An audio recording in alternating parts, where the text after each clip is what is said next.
It is a different type of pain when you are going through something and you need someone to talk to, but you don't want to bother anyone.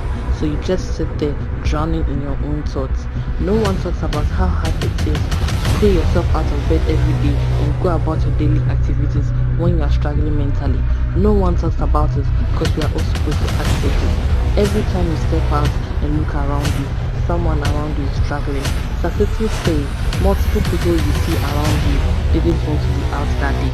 Across Ghana, mental health remains a critical issue with many individuals struggling silently due to the stigma surrounding mental illness. Mental disorders such as depression, anxiety, stress, among others, are affecting countless lives, yet there is still lack of awareness and proper support system. It is time to break the silence.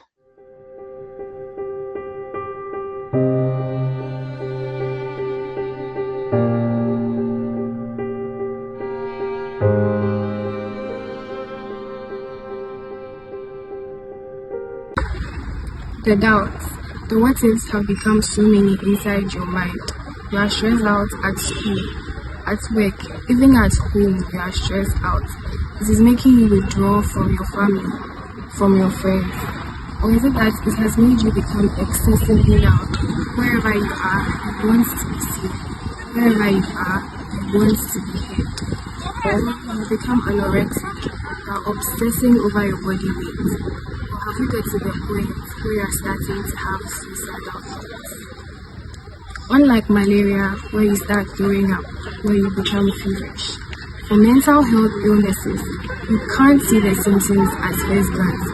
However, there are symptoms, and these symptoms need to be identified and addressed at the earliest, or else they will become very detrimental. I am Nanabla, a student of the University of Ghana, Legon, with a member of Group 9 for Corporate Social Responsibility. Our group members and I have put together a short video. Please stay and listen and be informed about mental health awareness.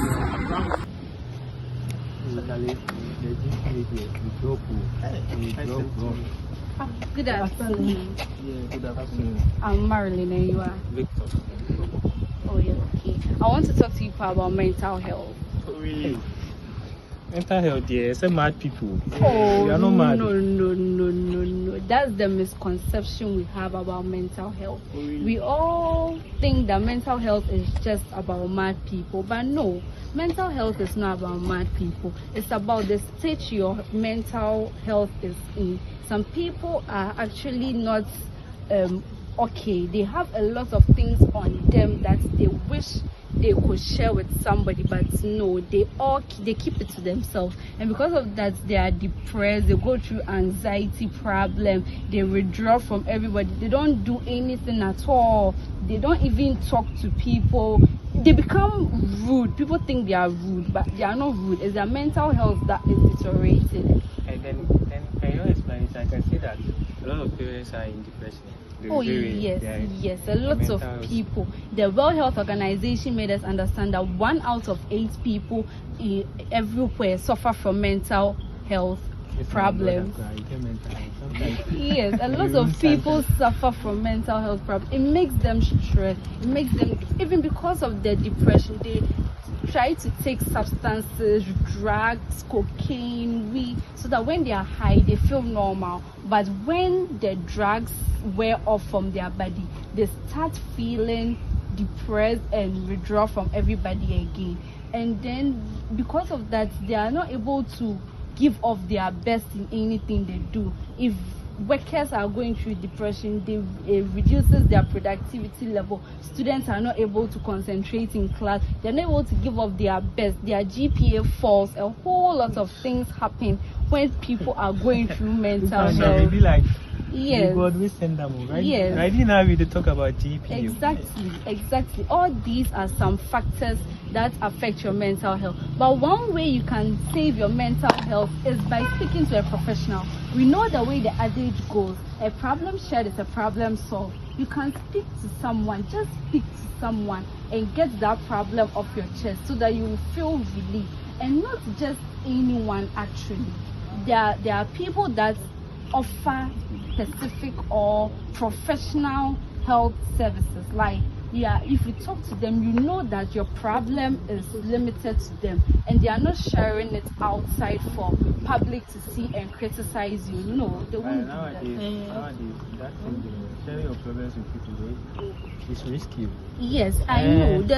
But then with this kind of health professionals, if you share a problem with them and they even say your information out, you can sue them. And because they know the risks involved in being sued and going to jail, they protect your information. They don't even give your information to the police. Your information is just with them, and then you are rest assured that it is not going out. And then another way you can also save your own mental health is by engaging in your hobbies.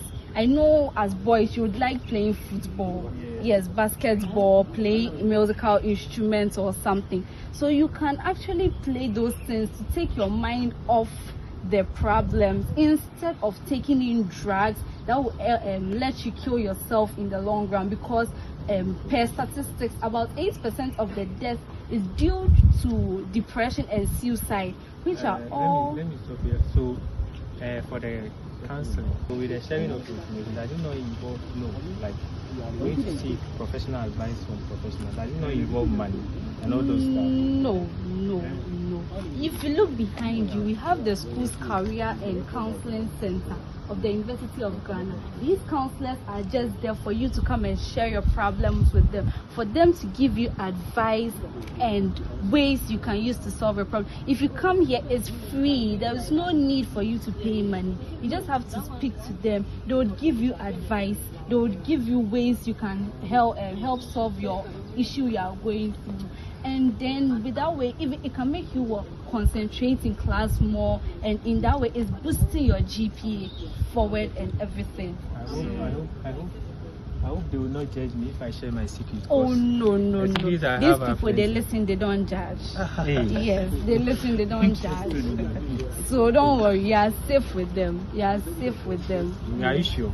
Yes. If anything, you can just come here and speak to anybody, or you can even find a close friend you know that this thing, the person will not say it outside, and just speak to the person. Okay, then you can speak to the professionals and the counselors. That one day maybe you will consider. Yes, like I've advised you, and that way your mental health would increase, and it would reduce the death rates we are experiencing about mental health. Thank you for your time. I really appreciate it. Thank you.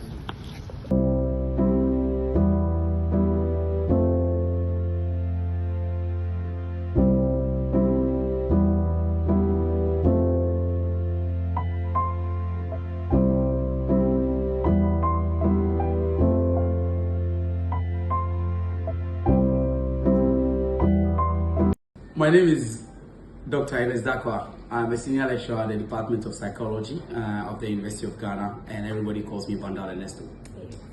Thank you. So our first question is, in our part of the world, mental health is narrowed to lunacy. What is mental health, and then what is mental health awareness?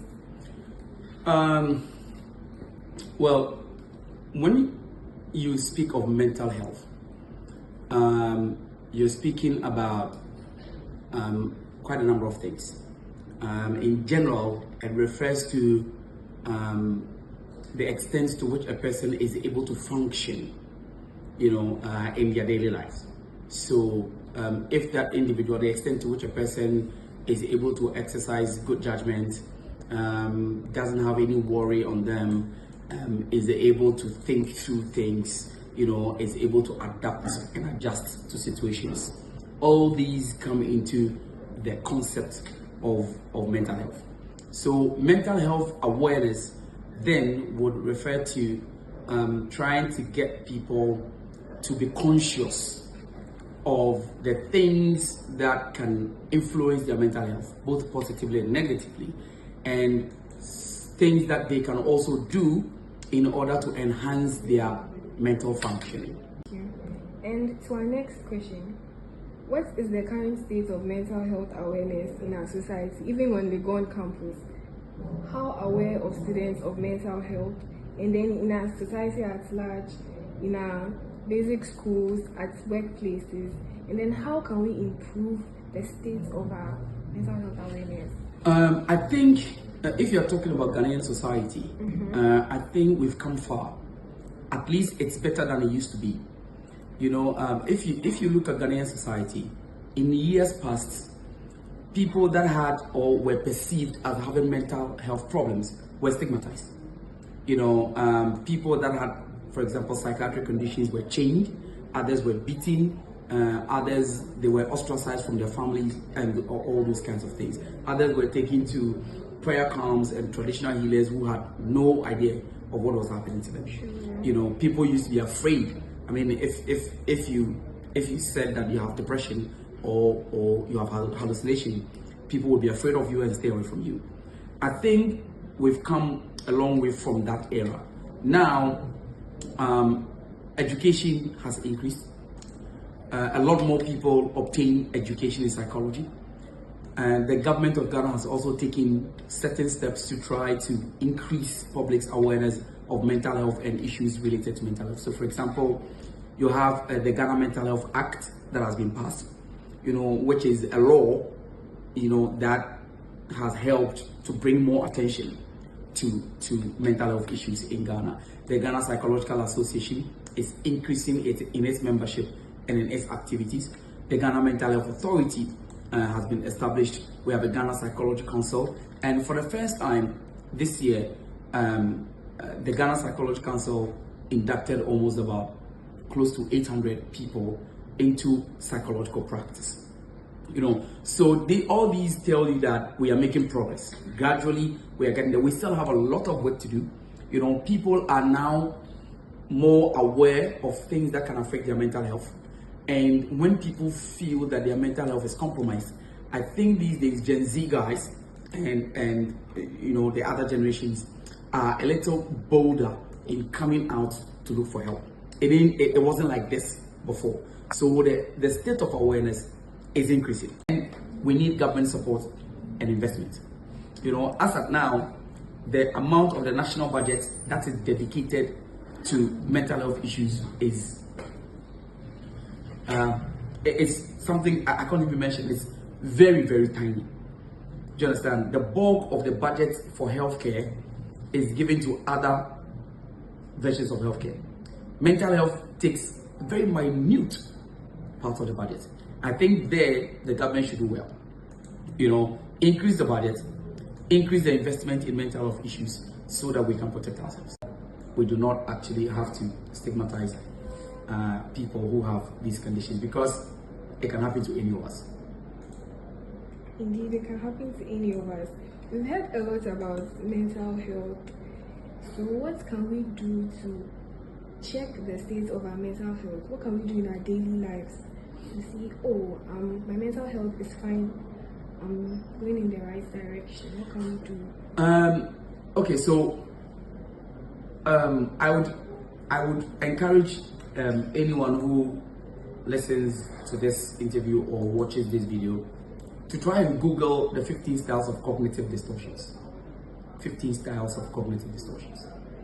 Now, these styles were theorized by two psychologists, Professor Aaron Beck and Dr. Robert Ellis, and they try to explain the ways in which we think, the ways in which we interpret things around us, which leads us down the path of mental health issues. The best way to check your own mental health is to always maintain awareness of the way you think and the way you interpret issues, right?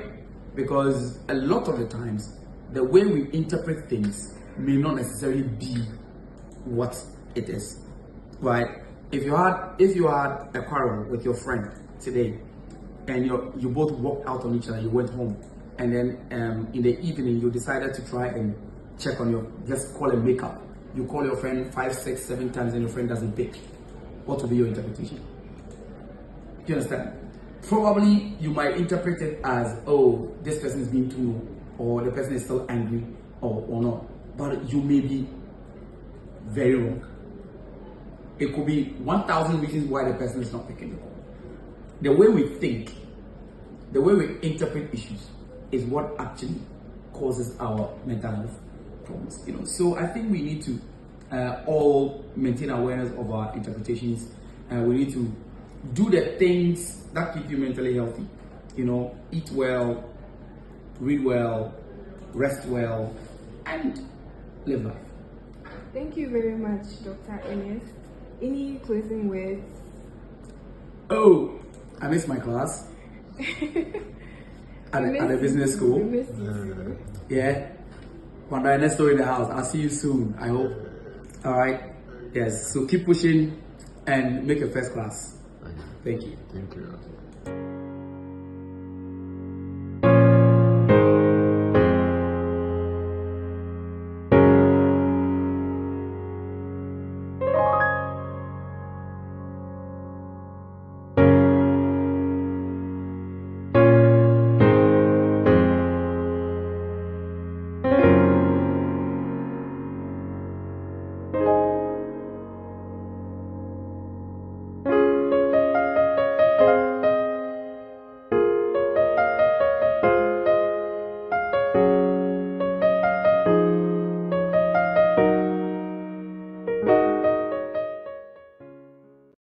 Every day, millions of people face challenges we can't always see. Anxiety, stress, depression, they affect 1 in 4 of us. Yet so many of us suffer in silence, afraid to speak out, afraid to ask for help. Did you know talking to someone can reduce stress by 30%? Seeking help is a sign of strength, not weakness. There are people who care and have resources to help. Mental health is just as important as physical health. Let's break the stigma together. Mental health matters. Let's talk. End the stigma.